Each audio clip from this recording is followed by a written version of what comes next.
అది ఇక్కడ కనబడుతున్న వ్యూహం ఏంటంటే బీజేపీకి పోయే హిందుత్వ ఓటు బ్యాంకు, సనాతన ధర్మ అభిమాన ఓటు బ్యాంకు, తటస్థ ఓటు బ్యాంకుని తన వైపుకి తిప్పుకోవడం ద్వారా పెంచుకునే ప్రయత్నం చేస్తున్నారు ఆయన. అంటే ఒకేసారి పెద్ద పార్టీకి గెలవేయకుండా చిన్న పార్టీల నుంచి వెళ్తున్నారేమో, తక్కువ ఓటు బ్యాంక్ ఉన్న పార్టీల వైపు చూసుకుని. అది తక్కువ ఓటు బ్యాంక్ ఉన్నదని కాదు, ఒక కొత్త ఓటర్ని ఎక్కడి నుంచి తేవాలి.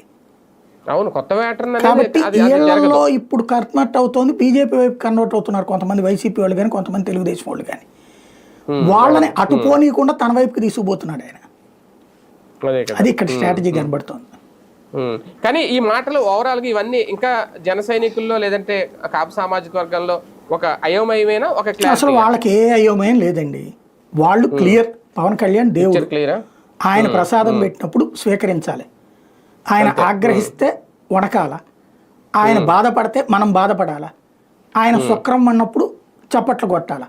రాష్ట్రం బాగుందని ఆయన చెప్తే అవునని మనం కూడా వెళ్ళి అందరికీ చెప్పాలి రాష్ట్రం బాగుంది.